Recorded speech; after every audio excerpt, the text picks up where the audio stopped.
Hey, what's up guys? Welcome back to the channel.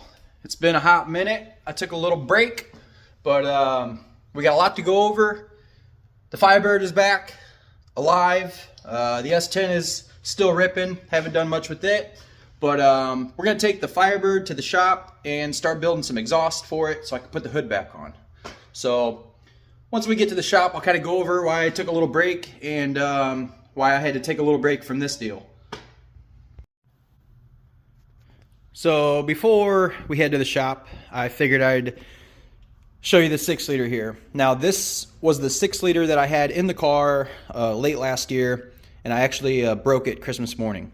Well, the only thing that I did to it was spin some cam bearings because the cam that I had put in was slightly bent because it was a scratch and dent cam. So I put new cam bearings in this thing, I put a stock cam in it, and once the 5.3 broke, it lasted 4 miles in here. The LC9, the LC9 lasted like 4 miles in here. The very next day I put this 6-liter in, and I had it in for like 4 or 5 days, but I didn't really drive the car. Well, the first time that I took the car out, went cruising with it Friday night, and I drove it around probably 4 or 5 hours. And on the way home, I was ripping on the interstate. I was trying to do some data logging, and I don't really know what happened. I don't know if it was oil consumption problems or something like that, but it spun number 6 rod bearing. You kind of see the crank. The crank isn't really too bad, but it is probably junk. So the LC9 also spun number 6 rod bearing. I've never spun a rod bearing in an LS motor from something like this. I don't really know what happened, but we'll kind of go over that once I get to the shop. So you can see the Firebird does have a couple of new goodies. We got big 80 mil turbo on there. Other than that, some miscellaneous stuff. Leash electronics relay for the fan. I had been trying to clean up some wiring, clean up a bunch of wiring in here, so. All right, well, we'll get this thing fired up and head to the shop.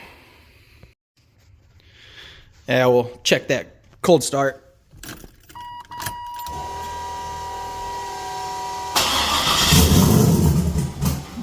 Not quite.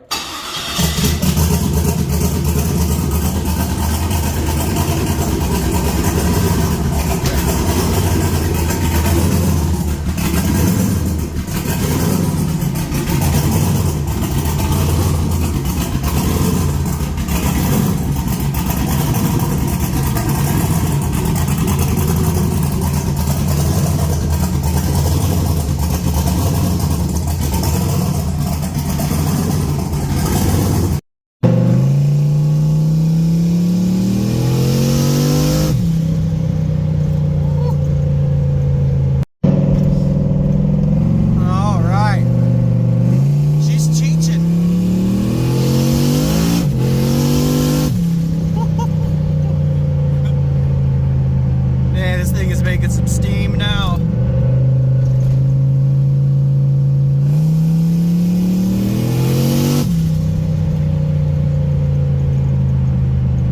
This new turbo is a little laggy, but when it rolls in hard. All right, so made it here to the shop, and I really need to use the lift, but we got this situation on our hands here. I haven't filmed anything on this car yet, but this is a customer's car, and it's kind of been a super long project, but it's pretty nasty. We got I think it's a 427 twin precision turbos. We're not done. I need to get another blow-off valve ordered so we can get one on that side, and then get those pipes powder coated or painted. But yeah, this car is pretty much going to be a dedicated race car. 28s, hard tire. The whole rear end and suspension all done up. The whole frame is, man, I like to tell people this is somewhat kind of like a tube chassis race car. I mean, the stock frame rails are all there and everything like that, but completely gusseted and supported. The whole frame is powder coated, frame off type of deal. And we're not quite done. We gotta build some brackets to hold some fuel filters up and stuff like that. But this car is insane. Full QA1 suspension, coilovers, the whole deal. Car's got a cage in it. This thing is going to be nasty. It's been a long work in progress. The car needs to go back to the owner, to another shop, and they're gonna wire up the basically the chassis. Lights, turn signals, horn, the steering column needs wired up, the whole dash, all that stuff needs wired up before I can kind of do my job on getting this engine to run in the car. And we're kind of missing a few things. There's no transmission in it. They had a battery, but they took it out. So anyway, this car needs to get pushed outside, get it off the lift. I need to get the Firebird in here. And I have my old exhaust. So the Firebird had full exhaust for like a month.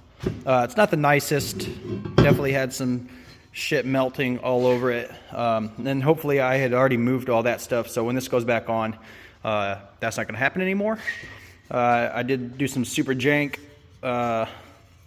exhaust hangers. Ooh, snacks.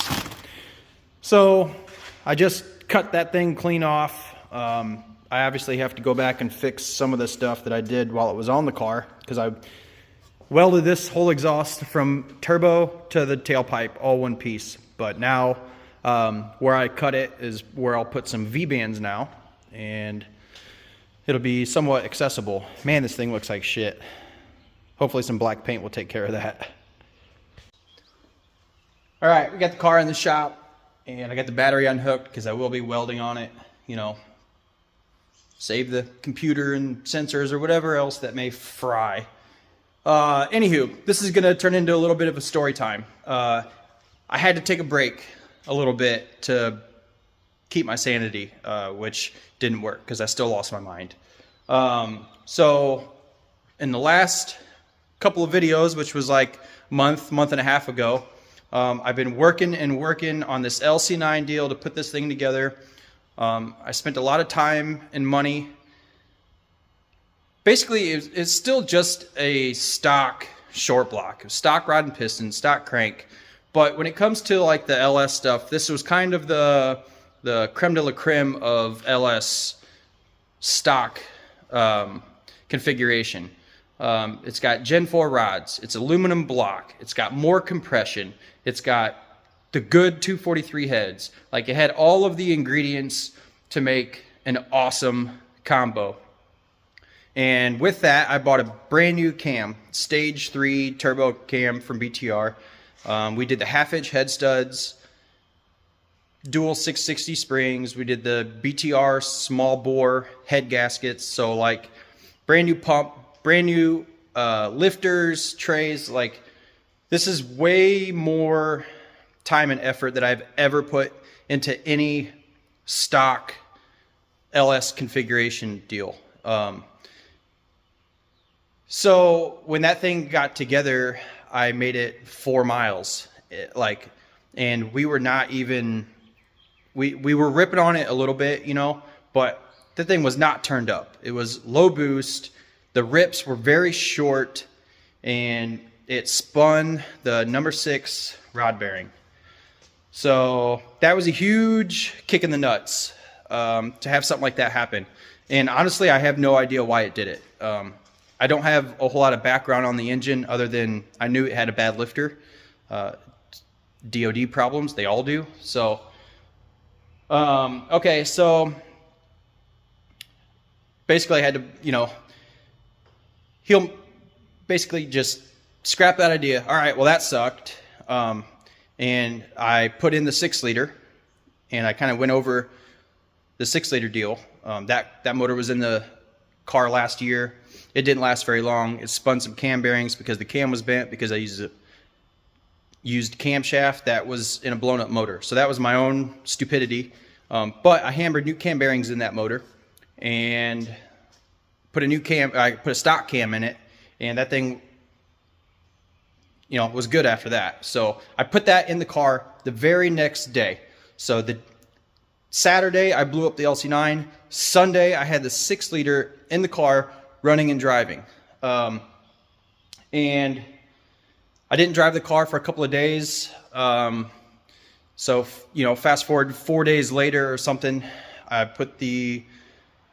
was starting to like drive the car and get used to the 6-liter deal, try to get it tuned in right. I drove it, I went cruising with it all Friday night, and on the way home, I was ripping on it on the interstate, and it started knocking. I'm like, dang, well that sucks. So I still made it home. They had 20 pounds of oil pressure, but it used to have like 38, 39, 40, you know, so it was definitely low in oil pressure. Well, it spun the number 6 rod bearing, and don't know why. Going over everything, there was nothing related between the two engines, between the LC9 and the 6-liter. I checked the coils to see if coils were, you know, not firing at the right time. I actually put them on a different vehicle and used HB tuners to check misfire counter, and that didn't show anything. The coils seemed to be fine. The injectors are brand new. You've seen in the last video, I put brand new injectors in there. So I have no idea why 2 motors broke in a week. And that I'm not even done. Like, while I was cruising around that Friday night and getting used to the 6-liter and stuff like that, the transmission broke, and I just put it back in the car. So it was doing some weird stuff in 3rd gear. It was like shuddering really bad. So transmissions broke. I blew up 2 motors in a week. I was done. Like, I was over it. So I had to take a little break, which didn't last long. I still chipped away at little things here and there, kind of every day, but I didn't turn on the camera very much at all, really, and I just kind of went to work. Basically, I had to figure out why I blew up 2 motors in a week, and I still don't know. But something I did do just in case, just in case it was oil consumption issues or slosh issues, I got rid of my factory F-body pan, because we all know those F-body pans suck, and I put a Moroso sheet metal pan on it, which is now a 7-quart pan, and that thing is rocking right now, so pretty stoked on that. And then at the same time we put the 6-liter in, we put a VS 80 mil on here, 125 or 126 AR, 125 AR, but it's still a T4 flange, so this is pretty cool. Fast forward, I took the 6-liter out, it was broke. This is now another, it's kind of like an LC9, it's a LH6. Now what this is, these motors come in like the Envoy Denali's. It's almost the same thing as an LC9. So I put the new camshaft in there. I drilled and tapped the block for 1/2-inch studs. Same process as the LC9 deal. I put that all together. I get it in the car. I start getting used to it. First off, the first time I fired it up in the garage at the house, I heard a weird noise, like it sounded like a supercharger. I'm like, oh, that's kind of a weird noise. And then, so I'm like, oh, I'll back it out of the garage. Well, what that noise was the flex plate teeth were rubbing on my transmission line. Cut a hole, clean through it. I poured 1.5 gallons of trans fluid all the way out of my garage into my driveway, made a huge mess. I was ready to give up on this car. I was ready to sell this car. The old lady talked me out of it.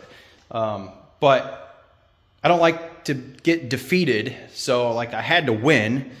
So I made new AN lines and yada yada. But even when I got this car together with this turbo and this camshaft, I thought that the cam was too big and the turbo was too big, so it was really laggy. It idled like crap, and basically I was ready to just scrap the whole idea and start over. I was ready to put a Gen 3 5.3 back in it and be happy, in a 78, 75, because I thought the turbo was too big. So yada, yada, yada. So I had to take a break. Just so many things that sucked, and I'm pretty much over it. But after getting used to this, letting the computer learn and doing a little tuning, this thing is running really good, and it's fast. The turbo is a little bit laggy. I mean, there's probably a couple little, tricks I can do to get it to spool fast, but I think the whole reason I like the 78, 75 deal is because there's no tick or like tricks or, it just, you hit the gas and it's spooled and it's fast. This thing doesn't quite do that, but obviously makes way more power on the top end. So, okay. That's my story of why I had to take a month and a half off of YouTube, month and a half off the car. Basically, I wanted to get the car right before I even turned the camera back on. You can only look like an idiot for so long, and I was over it. So I still don't know why those motors blew up. I probably will never find out, but I know that this combo is working really, really well. I ended up buying a brand new transmission. That was like last week. I was over my old transmission. I wanted a brand new one, so I bought a brand new one, and that thing is rocking and rolling. Now my old transmission is getting fixed. That's going to be my spare. I'm at the point where I have 2 race cars, street cars with turbo 400s, and I've got a ton of motors for spares, but I don't have any transmissions. So okay, now done blabbering. Let's get some exhaust on this thing. I've been wanting to put my hood on. It's been in here for like a month. I can't put the hood on because of the exhaust. I already cut a hole for that exhaust, for the old exhaust on the old turbo, and I don't really want to do that again. I actually want full exhaust on this car, and I still have that, so I have to figure out how to get 4-inch all the way down to 3-inch, and this is a reducer down to 3.5.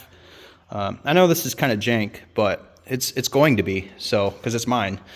So we're gonna loosen this thing up, flip this thing around, get it to point down. I'm sure I'll have to cut this and get the angles quite right to go down. And we'll go from there, and then hopefully we can just tie into the old exhaust and put the old exhaust back together. All right, I made my first cut here. This 90-degree bend was obviously way too much for what I needed in the car, so I was going to start fresh. I made this cut, and my cut's not very straight because, I don't know, I used the bandsaw, but it's not cutting very straight. So, and also, this flange is warped from whoever welded it, so that's probably the nasty exhaust tick that I've been hearing.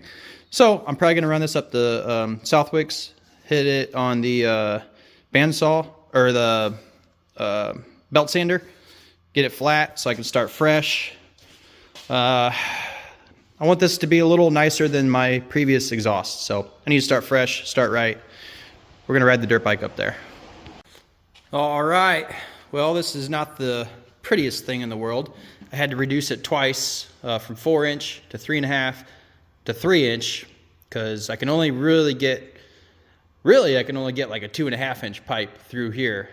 This one was already pre-banged up from the previous time that it was on, but little black paint kind of hides a little bit. I got room for my plug wires. I would like a little bit more, but that's not terrible.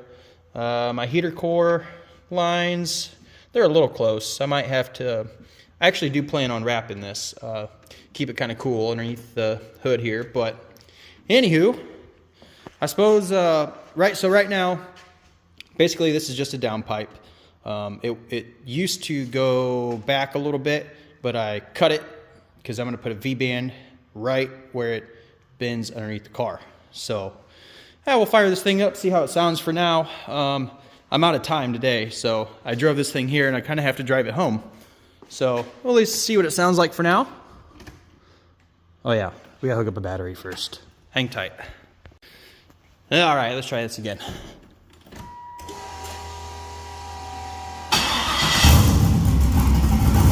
Oh, that is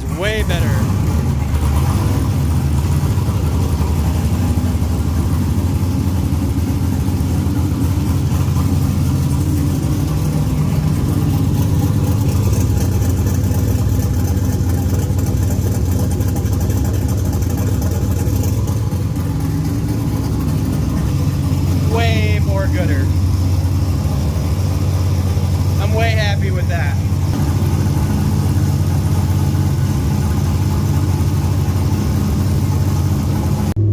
Alright, so obviously I'm not done with the exhaust, but it already does sound better. It's really drony in the car. I don't know if you can hear it, but let's see how it sounds wide open.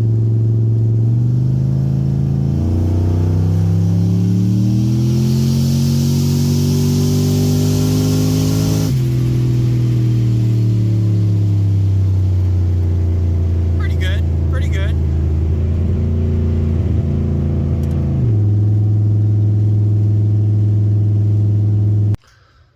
Alright guys, we're back at the garage, and I kind of just wanted to get this video out there, tell you where I've been, tell you what I've been doing, and all the struggles that I've been on.